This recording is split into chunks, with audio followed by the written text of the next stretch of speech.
Hi everybody, this is Dino Chris from Prehistoric Facts. This is an answering questions episode, so let's get right to it, shall we?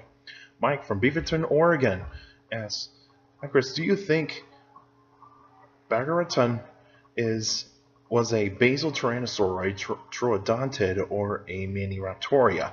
Well, I just recently actually looked up this dinosaur, and for right now, it is actually part of the basal tyrannosaur family. So it is actually part of the Tyrannosauridia family. So it's kind of like in the area like where D. long, Eotyrannus, and those types of dinosaurs are. And Bagaraatan is actually in the late Cretaceous period, found in Mongolia, in the Nemegt Formation. And so, because there is a paleontologist, his last name is Lowen. Lowen, he actually agreed with Tom Holtz's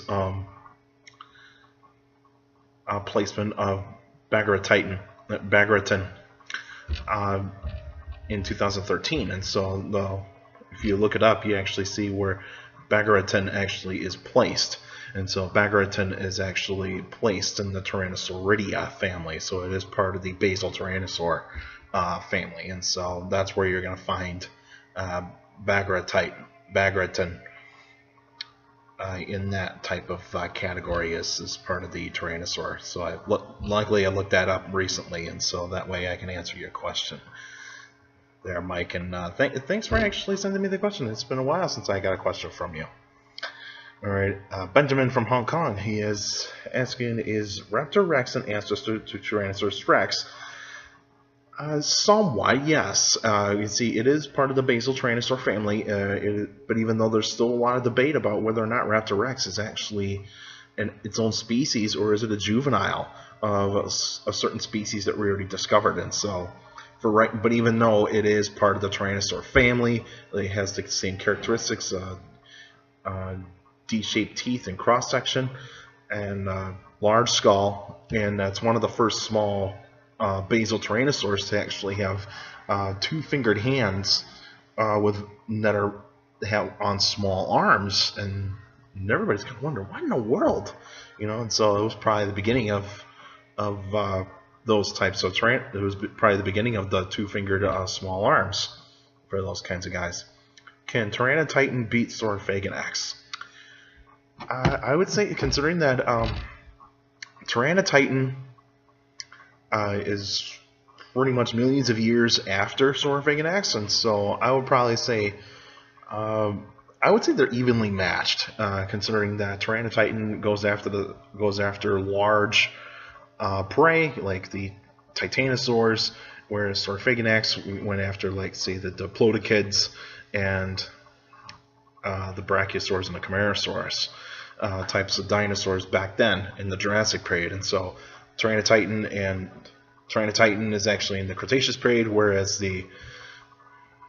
Saurophaganax is in the Jurassic. And so I'd say they're evenly matched. I think probably Tyrannotitan might have an edge in terms of power, whereas Saurophaganax might actually have the edge in terms of agility a little bit, but I would probably say that they're going to be evenly matched. I don't see one actually beating the other on that one.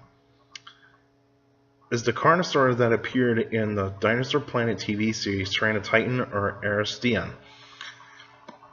The Planet Dinosaur series, if you actually look up that series, the one that is actually featured a lot, the one is featured with Argentinosaurus, is Mapusaurus. Mapusaurus is actually the one that is actually being shown. Tyrannotitan was not actually in. Tyrannotitan or Aristean was not in that series, and so it would just be Mapusaurus, because it did say Mapusaurus. The narrator said Mapusaurus. Is Panoplosaurus closely related to Montanea? I don't know that much about that dinosaur, so I don't really know about that one, and so I can't answer that one for you. Is Zhuchengtyrannus bigger than Tarbosaurus?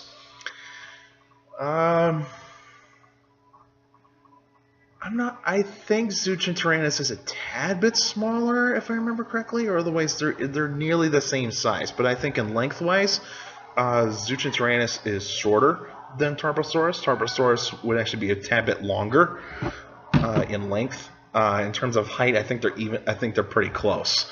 Even though there's debate about on whether or not if Zhuchengtyrannus is actually more heavily built than Tarbosaurus, and from looking at, because since Zhuchengtyrannus has only been known by one single skull, and so I'd probably say, but since that, looking at the skull, the pictures of the skull, I can't really tell if it is actually going to be more powerful than Tarbosaurus, but I think Tarbosaurus does have agility on its side, and so I would say that Tarbosaurus has more well-known skeletons, and there's more skeletons of Tarbosaurus out there than there are Zhuchengtyrannus, and so I would probably say that Tarbosaurus is still going to be considered to be larger, but it's still unknown yet. It's still unknown. We haven't found a complete skeleton of Zhuchengtyrannus yet, so all we found is the skull of Zhuchengtyrannus, and so that's all I got for you.